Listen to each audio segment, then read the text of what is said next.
আসসালামু আলাইকুম রহমতুল্লাহি ওবারকাতু। সম্মানিত দর্শক, আলোর পথে টিভি চ্যানেলের পক্ষ থেকে আপনাদেরকে জানাই শুভেচ্ছা ও অভিনন্দন। আজ আপনাদের সম্মুখে নিয়ে এলাম এমন কিছু কথা, যে কথাগুলো আমার বলা এবং আপনাদের শোনা অতি জরুরি। কারণ সমাজে এমন ব্যক্তি বহু রয়েছে যাদের কোনো দোষ নেই, এরপরেও তারা দোষী।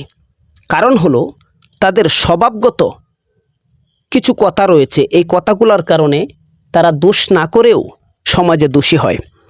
অনেক সময় দেখা যায় সমাজে দুই পক্ষ দ্বন্দ্বে জড়িয়ে যায়, আর তৃতীয় পক্ষ এসে এমনভাবে কথা বলে একজনকে সম্মানিত করে আরেকজনকে নিচু করে অপদস্থ করে কথা বলার চেষ্টা করে।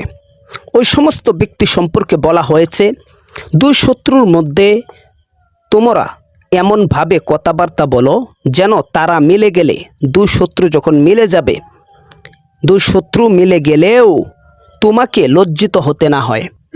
আজ আমরা বিচারক যারা রয়েছি, যারা সমাজে বিচার করে বেড়ায়, যারা সমাজে বিভিন্ন ঝগড়াঝাটি মাঝখানে যাইয়ে বিভিন্ন ধরনের কথাবার্তা বলি, যে কোনো একটা পক্ষ অবলম্বন করি, যে কোনো একজনকে আমরা সম্মানিত করার চেষ্টা করি আর একজনকে আমরা অপদস্থ করার চেষ্টা করি। কিন্তু দ্বন্দ্ব বেশি দিন মানুষের মধ্যে থাকে না, দুনিয়ার দ্বন্দ্ব দুনিয়াতেই ফুরিয়ে যায়। আর মাঝখানে যিনি কথা বলেছিল, দুই পক্ষ যখন মিলে যায়, মাঝখানে কথা বলনেওয়ালা সে মুখ দেখানোর আর কোনো রাস্তা থাকে না।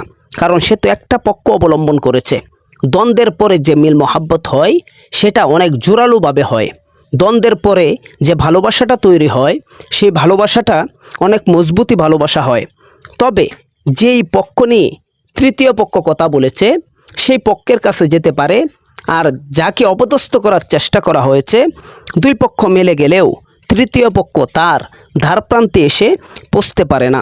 এজন্য দুই শত্রুর মাঝখানে এমনভাবে কথা বলো যেন তারা মিলে গেলেও তোমাকে কখনো তাদের সম্মুখে লজ্জিত হতে না হয়।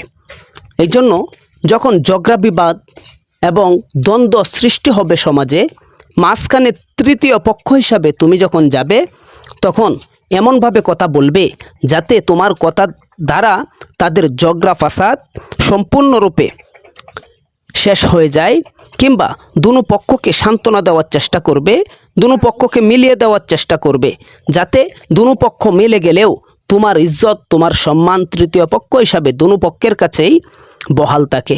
আল্লাহ তাআলা আমাদের সবাইকে দুই পক্ষের মাঝখানে, দুই শত্রুর মাঝখানে এমনভাবে কথা বলার তৌফিক দান করে দিক, যাতে দুনো পক্ষই আমার কথাকে সাপোর্ট করে এবং দুনো পক্ষের সাথে আমাদের আন্তরিকতা ঠিক থাকে।